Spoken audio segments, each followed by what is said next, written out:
कहानी की शुरुआत में हम ड्रासा नाम की एक शार्प शूटर को देखते हैं जो पिछले कई घंटों से एक टनल में छुपी हुई है। दरअसल वह यहाँ अपने शिकार का इंतजार कर रही होती है। ड्रासा को पास के एयरपोर्ट पर एक गवर्नमेंट अफसर को मारने का टास्क दिया गया था। कुछ ही देर बाद रनवे पर एक प्लेन लैंड करता है। ड्रासा को जैसे ही अपना शिकार नजर आया उसने उसे कई किलोमीटर दूर से एक ही शॉट में खत्म कर दिया। ड्रासा अपना ये काम इतनी बारीकी से अंजाम देती है कि वहाँ पर मौजूद गार्ड्स को पता ही नहीं चलता कि गोली किसने और कहाँ से चलाई। मिशन कंप्लीट करने के बाद ड्रासा अपनी माँ की कब्र पर जाती है जहाँ उसका फादर पहले से ही मौजूद होता है। यहाँ हमें ड्रासा के बारे में एक और बात मालूम होती है कि जब भी वह किसी को अपनी राइफल से मारती है तो उस बुलेट के कवर को अपने पास रख लेती है और फिर वह इन बुलेट कवर्स को अपने पिता को सौंप देती है। दरअसल ड्रासा एक कॉन्ट्रैक्ट किलर थी, यानी वह पैसों के लिए लोगों को मारा करती थी और अब तक कई लोगों को मार चुकी थी। इसे लोगों को मारना तो बिल्कुल अच्छा नहीं लगता था, लेकिन अब यह काम उसका पेशा बन चुका था। इसलिए ड्रासा उन बुलेट्स के कवर्स को अपने फादर को पकड़ा देती, जिससे उसका दुख थोड़ा कम हो जाता। ड्रासा अपने पिता को बताती है कि मुझे एक और नया प्रोजेक्ट मिला है जो पूरे 1 साल तक चलेगा। शायद इस दौरान मैं आपसे मिल नहीं पाऊंगी। जिस पर ड्रासा के फादर जवाब देते हैं, तुम हर साल आती हो और मुझे कुछ गोलियों के कवर पकड़ा देती हो, मगर अगले साल ऐसा नहीं होगा। मेरा कैंसर का लास्ट स्टेज चल रहा है, मेरे पास अब ज्यादा वक्त नहीं बचा और अगर आने वाले दिनों में मेरी मौत नहीं हुई तो मैं खुद 14 फरवरी वैलेंटाइंस डे पर अपनी जिंदगी खत्म कर लूंगा, क्योंकि अब मेरे पास जीने की कोई वजह नहीं है। तुम्हारी माँ भी मर चुकी है और तुम भी अपने काम के चलते साल में 1-2 बार मुझसे मिलने आती हो, इसलिए हो सकता है ये हमारी आखिरी मुलाकात हो। ये सुनकर ड्रासा की आंखें भर आती हैं। अब यहाँ सीन शिफ्ट होता है और हम देखते हैं इस कहानी के दूसरे लीड कैरेक्टर लेवाई को। लेवाई की जिंदगी बिल्कुल भी ठीक नहीं चल रही थी। उसे अक्सर भयानक सपने आते थे और नींद उसकी आंखों से कोसों दूर चली जाती थी। एक रात जब उसकी आंख बुरे सपने से खुलती है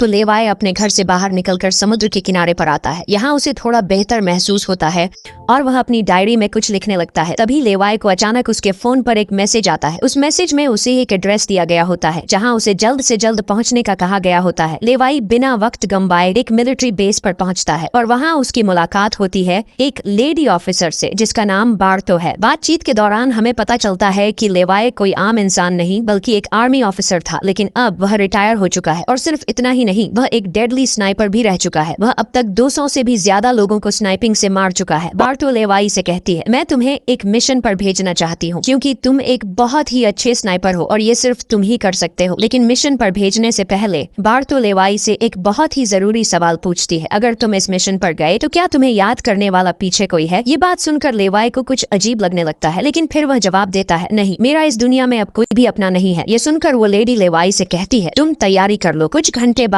तुम्हें उस मिशन पर भेजा जाएगा और वहाँ तुम्हें 1 साल के लिए रहना है। इसके बाद लेवाई को बेहोश कर दिया जाता है और जब उसकी आंख खुलती है तो वह अपने आप को एक एरोप्लेन में पाता है। लेवाई कुछ समझ नहीं पाता कि आखिर उसे कहाँ ले जाया जा रहा है और उसे किस तरह का मिशन सौंपा गया है। इसलिए लेवाई वहाँ पर मौजूद एक सोल्जर से पूछता है, मुझे कहाँ ले जाया जा रहा है? लेकिन वह सोल्जर लेवाई की इस बात का कोई जवाब नहीं देता, बस इतना कहता है, अपना आईडी और वॉच हमें दे दो, ये सब तुम्हें तब वापस मिलेगा जब तुम्हारा मिशन पूरा हो जाएगा। थोड़ी देर बाद वो सोल्जर उसे बताता है, अब तुम्हारा प्लेन से उतरने का वक्त आ चुका है। कुछ ही मिनटों में हम नो फ्लाइंग जोन एरिया में एंटर करने वाले हैं। यहाँ से आगे जाने की हमें परमिशन नहीं है। बस वो सिर्फ इतना बताता है कि नीचे उतरने के बाद तुम्हें अकेले 32 किलोमीटर नॉर्थ की तरफ पैदल जाना होगा, तब तुम अपनी मिशन वाली जगह पर पहुंच जाओगे। लेकिन लेवाई के दिमाग में अब भी एक ही बात चल रही थी। वो फिर से उस सोल्जर से पूछता है, आखिर हम जा कहाँ रहे हैं? इस पर सोल्जर जवाब देता है, मुझे इस सवाल का जवाब देने का परमिशन नहीं है। मेरी वर्दी में एक माइक्रोफोन लगा हुआ है। अगर मैंने तुम्हें इस जगह के बारे में बताया तो मुझे नौकरी से निकाला जा सकता है या फिर मारा भी जा सकता है। ये बात सुनकर लेवाई के गले में सांसें अटक जाती हैं। इसके बाद उसे एक पैराशूट दिया जाता है और प्लेन का दरवाजा खुलते ही लेवाई कूद जाता है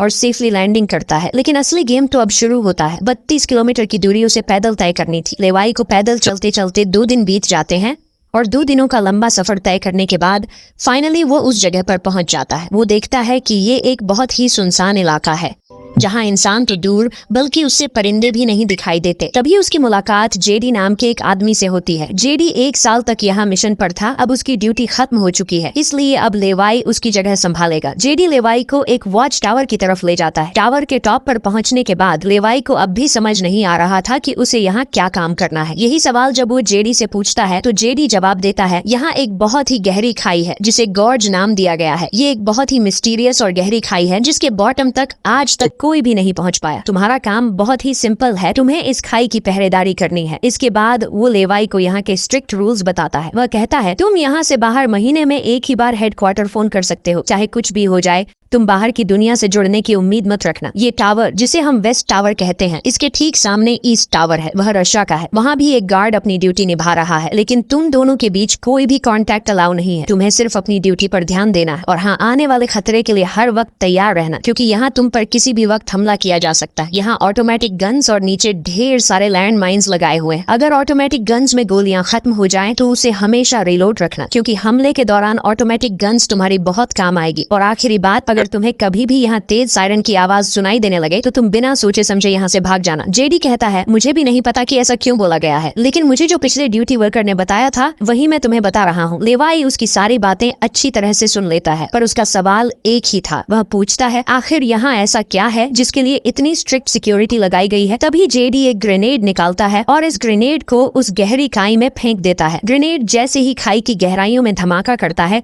वहाँ से एक अजीब भयानक आवाज गूंजने लगती है। वो आवाज किसी इंसान की बिल्कुल भी नहीं थी, वो किसी ऐसी चीज की थी जो अंधेरे में छुपी थी। जेडी लेवाई की तरफ देखता है और कहता है, ये आवाज जो तुम सुन रहे हो, ये उन क्रीचर्स की है जिन्हें हम हॉलोमैन कहते हैं। ये क्रीचर्स इस घड़े के अंदर रहते हैं और तुम्हारी यहाँ पर ड्यूटी ये है कि इस घड़े के अंदर से किसी भी क्रीचर को बाहर निकलने नहीं देना है। कहा जाता है कि 1940 में यूएस आर्मी के 2400 आर्मी सोल्जर्स को इस गड्ढे के अंदर भेजा गया था, ताकि यह सोल्जर्स उस गड्ढे के अंदर मौजूद सभी क्रीचर्स को खत्म कर सके। लेकिन आज तक उनमें से एक भी जिंदा सोल्जर वापस लौट कर नहीं आया। और अब जेडी लेवाई को पूरी इंफॉर्मेशन, हर एक चीज का बताकर घर वापस जाने की तैयारी करने लगा, क्योंकि उसने यहाँ 1 साल की ड्यूटी पूरी कर दी। अब लेवाई को यहाँ 1 साल तक ड्यूटी देनी थी। जेडी लेवाई को अलविदा कहकर यहाँ से निकल पड़ता है। वह बहुत खुश था क्योंकि 1 साल बाद वह घर जाने वाला था, लेकिन उसे पता नहीं था कि आगे उसके साथ कुछ ऐसा होने वाला है जिसके बारे में सोचने से भी डर लगता है। लोकेशन पर पहुंचने के बाद जेडी जैसे ही स्मोक करता है, तब एक हेलीकॉप्टर उसे लेने के लिए आता है। वह हेलीकॉप्टर उसके लिए रस्सी नीचे फेंकता है और जेडी इस रस्सी के जरिए ऊपर हेलीकॉप्टर में चढ़ने लगता है। हेलीकॉप्टर में बैठा एक सोल्जर पहले जेडी की आइडेंटिटी कंफर्म करता है। जेडी जब उसे अपनी पूरी इंफॉर्मेशन देता है तो हेलीकॉप्टर में बैठा वो सोल्जर पहले जेडी को शूट करता है और उसके बाद उसकी रस्सी काट कर उसे नीचे गिरा देता है। अब यहाँ एक बात तो साफ हो चुकी थी कि जो इस जगह आता है वो यहाँ से कभी लौट नहीं पाता। इसके बाद हमें अगले दिन का सीन दिखाया जाता है। लेवाई अपने काम को निभाने लगता है। सबसे पहले वो यहाँ की कुछ रिपोर्ट्स चेक करता है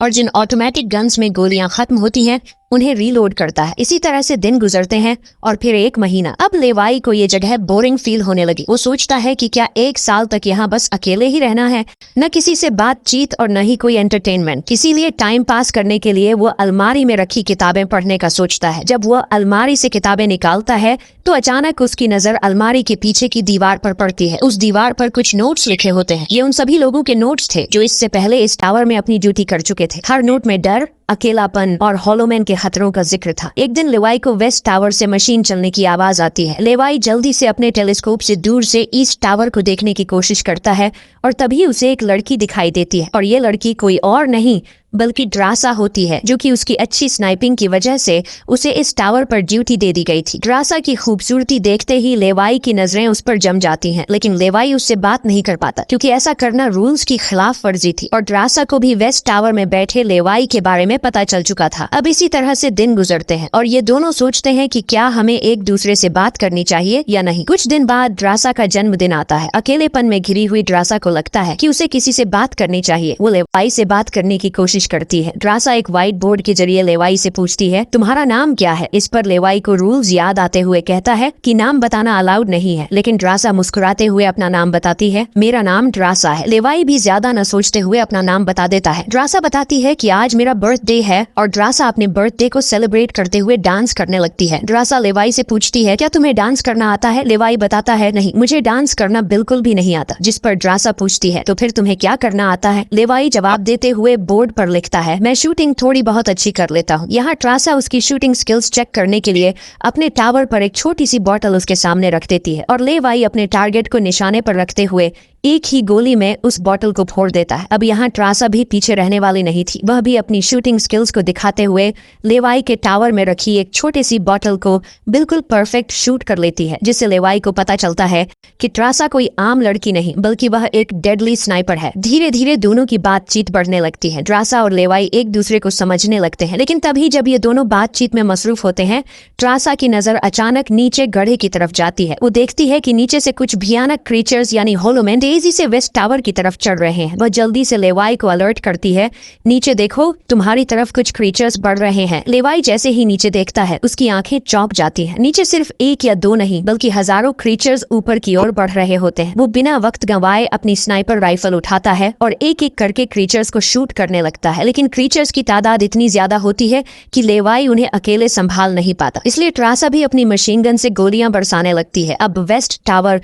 यानी ट्रासा की तरफ भी क्रीचर्स बढ़ने लगे। ये दोनों अपनी अपनी साइड से इन क्रीचर्स को मारने लगते हैं, लेकिन तभी लेवाई देखता है कि एक क्रीचर ऊपर ट्रासा के टावर तक पहुंच चुका है और वह क्रीचर जैसे ही ट्रासा पर हमला करने वाला होता है तो लेवाई इस टावर से अपनी जबरदस्त स्नाइपिंग स्किल्स का इस्तेमाल करते हुए उस क्रीचर को मार गिराता है। अब लेवाई और ड्रासा दोनों को एहसास हो जाता है कि इस खतरनाक जगह में अगर जिंदा रहना है तो उन्हें मिलकर लड़ना होगा। सब कुछ संभालने के बाद ड्रासा बताती है, ये मेरी लाइफ का सबसे बेस्ट बर्थडे था। अगली सुबह लेवाई नीचे लगी लैंड माइंस को ठीक करता है और ऑटोमेटिक गन को रीलोड करता है। तभी अचानक खाई के अंदर से एक ड्रोन निकलता है। वो ड्रोन कुछ सेकंड्स तक लेवाई की तरफ देखता है। ड्रोन अजीब तरीके से स्कैन करता है। ये देखकर लेवाई हैरान रह जाता है और उसे कुछ समझ नहीं आता कि ये ड्रोन क्यों और किसके लिए भेजा गया था। इस तरह से दिन गुजरते हैं और फिर महीने। इन दोनों की आपस में दोस्ती होने के बाद अब उनके दिन अच्छे गुजर रहे थे और अब उन्हें अकेलापन बिल्कुल भी महसूस नहीं होता था। पर एक दिन ट्रासा बहुत ज्यादा सैड होती है क्योंकि आज 14 फेब था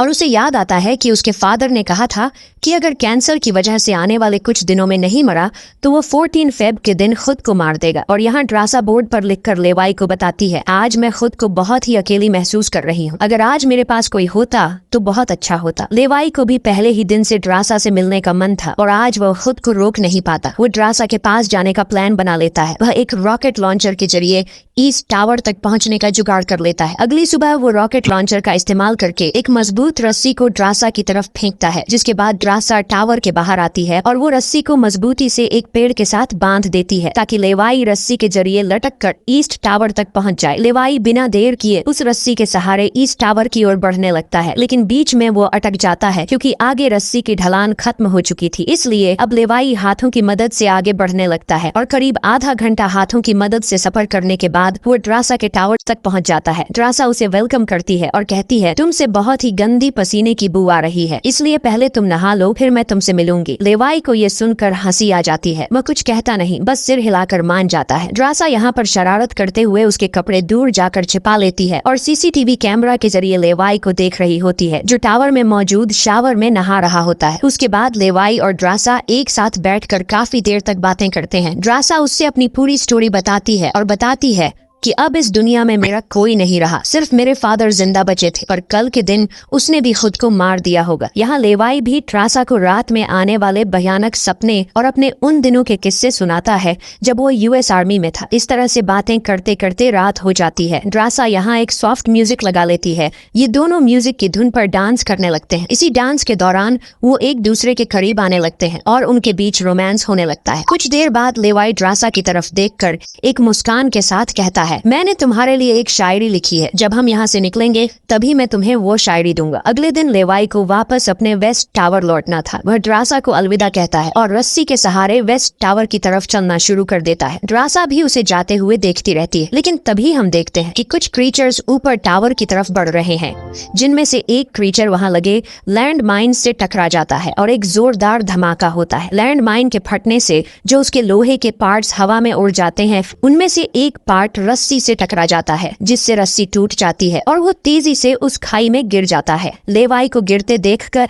ट्रासा बिना सोचे समझे अपना पैराशूट उठाकर वह भी उस खाई में कूद जाती है। खाई की गहराई में गिरने के बाद ट्रासा पानी की तेज बहाव वाली नदी में बहने लगती है। वह किसी तरह करके नदी से बाहर निकलकर किनारे तक पहुंच जाती है। दूसरी तरफ लेवाई की किस्मत अच्छी होती है कि वो एक बड़े से पेड़ पर गिरकर लटक चुका था। इतनी ऊंचाई से गिरने के बाद उसे चोटें तो काफी सारी आ जाती है, पर उसकी जान बच जाती है। जैसे ही उसकी आंखें खुलती हैं, वो देखता है कि एक बड़ा कीड़ा उस पर हमला करने के लिए बढ़ रहा है। वो खुद को बचाने की कोशिश करता है, पर तभी पेड़ की लकड़ी टूट जाती है और लेवाई नीचे पेड़ की जड़ों पर गिर जाता है। नीचे गिरते ही पेड़ की जड़ों ने उसे अपनी गिरफ्त में लेने लगती है और लेवाई को जकड़ लेती है। उससे पहले कि ये जड़ें लेवाई को मार देती, वहाँ ट्रासा पहुँच जाती है। वो जल्दी से चाकू निकालकर इन जड़ों को काटने लग जाती है, जिससे लेवाई आजाद हो जाता है। इसके बाद लेवाई और ट्रासा चारों ओर देखने दिखने लगते हैं। हर तरफ सन्नाटा और डर का माहौल छाया होता है। तभी अचानक पेड़ों की आड़ से कुछ क्रीचर्स निकलकर उन पर हमला कर देते हैं। यहाँ उनके बीच एक बड़ी फाइट होने लगती है। लेवाई अपनी बंदूक संभालता है और पहली गोली सीधे एक क्रीचर के सर में मारता है। एक के बाद एक दोनों ने मिलकर दोनों क्रीचर्स को खत्म कर दिया। यहाँ लेवाई की नजर क्रीचर की डेड बॉडी पर पड़ती है। वह देखता है कि क्रीचर ने वही आर्मी वर्दी पहन रखी थी जो किसी जमाने में अमेरिकन सोल्जर्स की होती थी। ये देखकर लेवाई के रोंगटे खड़े हो जाते हैं। तभी उसे जेडी की वो बातें याद आती हैं जब उन्होंने बताया था कि 1940 में 2400 सोल्जर्स के एक बड़े ग्रुप को इस खाई में भेजा गया था और वो सैनिक कभी वापस नहीं लौटे थे। उसके बाद लेवाई और ट्रासा एक अजीब भयानक सी जगह पर पहुंच जाते हैं। यहाँ का मंजर किसी बुरे सपने जैसा था। हर तरफ इंसानों के सड़े गले शरीर पड़े थे और सबसे अजीब बात यह थी कि इन शरीरों के अंदर से पेड़ पौधे उग आए थे। ऐसा लग रहा था जैसे कोई जानलेवा वायरस ने इस जगह को अपनी गिरफ्त में ले लिया हो। तभी अचानक पेड़ों के बीच से कुछ हलचल होती है। लेवाई और ट्रासा समझ जाते हैं कि क्रीचर्स एक बार फिर उनका पीछा कर रहे हैं। डर के मारे ये दोनों तेजी से भागने लगते हैं और एक टूटी फूटी चर्च में घुस जाते हैं। दरवाजा बंद करने के बाद सामने उन्हें एक अजीब सा नजारा दिखता है। हर तरफ इंसानों की लाशें पड़ी हुई थी। उनकी हालत देखकर ऐसा लग रहा था जैसे उन्होंने खुद अपनी जान ले ली हो ताकि इस वायरस से बच सके। अचानक एक बड़ी मकड़ी ट्रासा के ऊपर कूद पड़ती है और ढेर सारी और भी मकड़ियां निकल आती हैं। ये मकड़ियां साइज में काफी बड़ी होती हैं। जैसे ही स्पाइडर उन पर हमला करता है, लेवाई और ट्रासा मिलकर उसे खत्म कर देते हैं। दूसरी तरफ चर्च का दरवाजा वो क्रीचर तोड़कर अंदर आ जाते हैं। लेवाई और ट्रासा अपनी जान बचाने के लिए उन पर फायरिंग शुरू कर देते हैं और जैसे तैसे करके उनसे अपनी जान छुड़ाकर चर्च से बाहर निकल आते हैं। तभी लेवाई की नजर सामने पहाड़ में बनी एक पुरानी सुरंग पर पड़ती है। वह दोनों फौरन उस सुरंग के अंदर घुस जाते हैं। अंदर जाकर उन्हें पता लगता है कि असल में यह एक पुरानी लैब है। यहाँ हर जगह टूटी फूटी कांच, मशीन्स और पुराने जंग लगे हुए कंटेनर्स पड़े थे। यहाँ लेवाई को एक पुराना डीवीडी कैसेट मिलता है। लेवाई डीवीडी को प्ले करता है और स्क्रीन पर एक लड़की नजर आती है। वह लड़की कहती है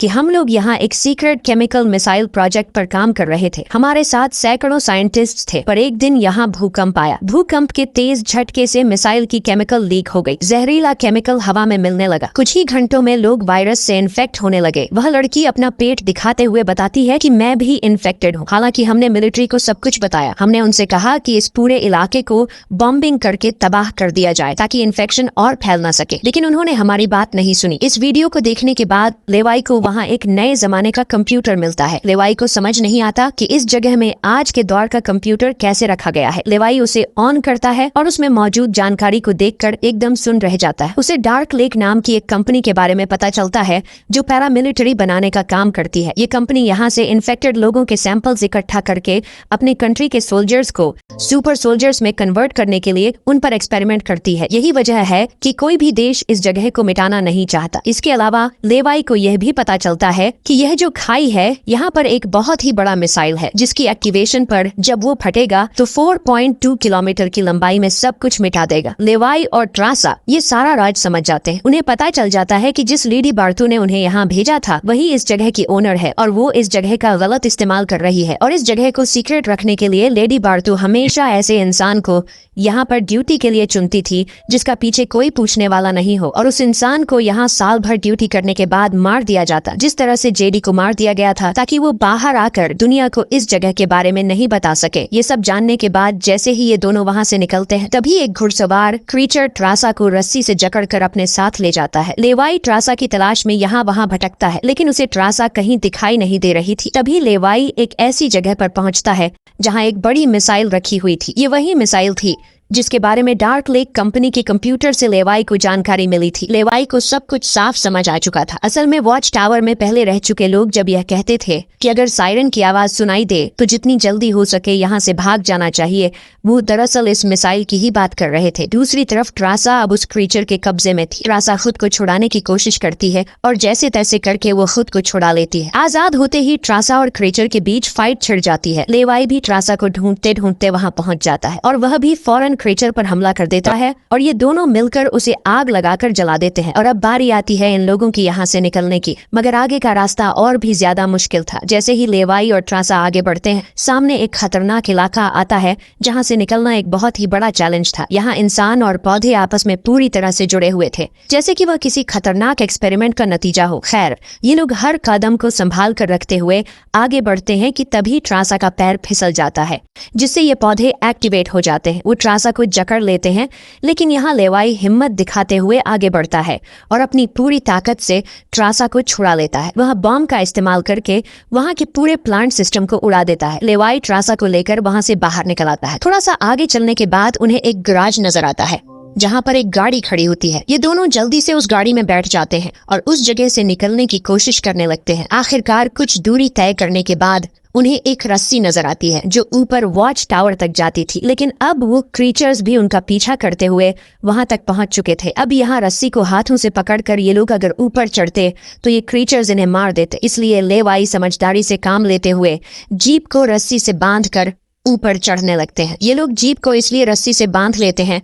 ताकि ये दोनों जीप में बैठकर उनके हाथ क्रीचर्स के साथ लड़ने के लिए फ्री हों। वो क्रीचर्स उन पर हमला करते हैं और यहाँ उनके बीच एक बड़ी फाइट होती है, लेकिन वो क्रीचर्स तादाद में काफी ज्यादा थे, इसलिए वो इन पर भारी पड़ रहे थे। यहाँ लेवाई के दिमाग में एक आइडिया आता है। वह जीप की पेट्रोल टैंक इन क्रीचर्स पर लीक कर देता है, जिससे निकलने वाले तेल को आग लगाकर उन सभी क्रीचर्स को जला देता है और आखिर में ये लोग उस जीप की रस्सी काटकर उसे नीचे छोड़ देते हैं, जिससे वो सभी क्रीचर्स मारे जाते हैं। इस तरह से ये लोग फाइनली ऊपर चढ़ने में कामयाब हो जाते हैं। अब इन दोनों को पता चल चुका था कि अगर ये दोनों यहाँ साल भर ड्यूटी कर भी लें तब भी आखिर में इन दोनों को मार दिया जाएगा। इसलिए अब ये दोनों एक बड़ा फैसला करते हैं कि अब वो इस जगह की रक्षा नहीं करेंगे बल्कि इस जगह को तबाह कर देंगे, ताकि इनकी तरह कोई दूसरा सोल्जर यहाँ पर न फंस सके और इस जगह का गलत इस्तेमाल बंद हो जाए। ये सब करने के बाद ये दोनों यहाँ से दूर जाकर एक नई जिंदगी की शुरुआत करेंगे। यहाँ ट्रासा कहती है, मेरे पास फ्रांस में छुपने के लिए एक जगह है, हम वहाँ जाकर शादी करेंगे और आगे की जिंदगी वहीं पर बिताएंगे। लेवाई ट्रासा की बात मान जाता है और अब वह कहता है, मुझे वापस अपने टावर पर जाना होगा। मैं वहाँ जाकर टावर में एक बॉम्ब फिट करूंगा और साथ ही इस मिसाइल को भी एक्टिवेट कर दूंगा, जिससे यह पूरी जगह तबाह हो जाएगी। जिसके बाद लेवाई रस्सी की मदद से अपने टावर तक पहुँच जाता है। इस बीच लेडी बार्टू लेवाई से कॉन्टैक्ट करती है और सवाल करती है, क्या तुम इस गड्ढे के अंदर गए थे क्योंकि किसी ने हमारे कंप्यूटर को ऑन किया है। लेवाई यहाँ पर झूठ बोलकर बताता है, नहीं मैं वहाँ नहीं गया था। लेकिन बार्टू जानती है कि लेवाई झूठ बोल रहा है। उन्होंने सिक्योरिटी कैमरास में सब कुछ देख लिया था कि लेवाई और ट्रासा दोनों गड्ढे के अंदर गए थे। फिर भी